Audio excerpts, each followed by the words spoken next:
There are many things that impact our mental health. School, home life, social media, current events.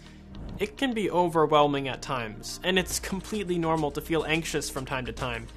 But if it impacts your daily life, then there might be a bigger problem to deal with. Hi, I'm Griffin, and this is Mind Frame. We're redefining the conversation about mental health and well-being. Today's topic, anxiety. We all know life can be stressful. I'm getting anxious just thinking about it. But there are healthy ways to cope with stress. So let's dive in. To help normalize anxiety, let's first explore the science behind it. Anxiety is one of the most common mental health disorders. Anxiety happens when a part of the brain, the amygdala, senses trouble. When it senses a threat, real or imagined, it releases two hormones into the body. One is cortisol, also called the stress hormone. Another is adrenaline, which makes the body strong, fast, and powerful. This surge of hormones is what is commonly called the fight or flight response. And it has been keeping us alive, well, as long as humans have been around. It's what healthy brains are supposed to do. So occasional anxiety is a normal part of life. Just because you feel anxious before a big test doesn't mean you have an anxiety disorder. People with anxiety disorders have frequent, intense, excessive, and persistent worry and fear about everyday situations. Anxiety disorders involve repeated, sudden feelings of intense anxiety and fear.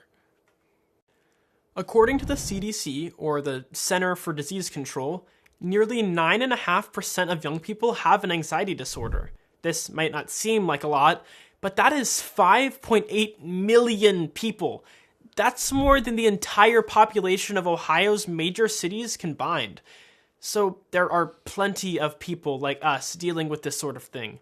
Actually, according to medical experts, there has been a drastic increase in anxiety disorders. Dr. Kelly Blankenship, who works for Dayton Children's Hospital, says the aftermath of the pandemic and increased use of social media haven't helped the situation.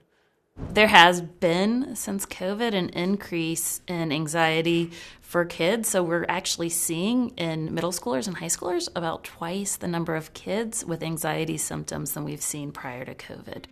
COVID was a really scary time for everybody. We also know that people like to post their best lives on social media, right? So you don't post, something bad going on in your life. You post the great things. You post the stuff that's going to really probably make other people jealous. And other people are posting the things that are going to make you jealous. And so that can really affect mental health. Social media has really normalized really kind of bad, scary coping skills. So in a lot of ways, social media has normalized cutting. Social media has normalized the idea that if gosh, I had a horrible day, I might as well just go kill myself. You'll see that a lot on social media. It's really normalizing those behaviors. That's not good. If social media is normalizing these behaviors, then we have to normalize the conversation about mental health and seeking help. Let's reframe things for a second. If we were talking about something like high blood pressure or migraines, we'd probably all be down with taking medicine to help, right? Well, we need to look at mental health disorders the same way. Before we can get help, though, it's important to recognize the symptoms. Symptoms of anxiety can differ depending on who you are, but a lot of middle school kids, when they start to have anxiety, they will start to worry about things that they didn't used to worry about. So maybe you would get nervous before a test. Maybe that's normal for you, but now all of a sudden, days before, you're feeling really, really anxious about that test, and you can't get that anxiety out of your mind. It can also be difficulty focusing because you're so worried you can't stay focused on material. It can be difficulty sleeping because at night you're anxious and you can't sleep. Some kids will get headaches and stomach aches, and sometimes kids will get irritable. I don't know about you, but learning about the symptoms just brings up more questions. Like, what can we do to prevent it? Is it preventable at all? Or once we see symptoms, are we just supposed to cope with it the best we can? To answer these questions, we caught up with social worker Deasia Thompson, who has some great tips for young people who are living with anxiety.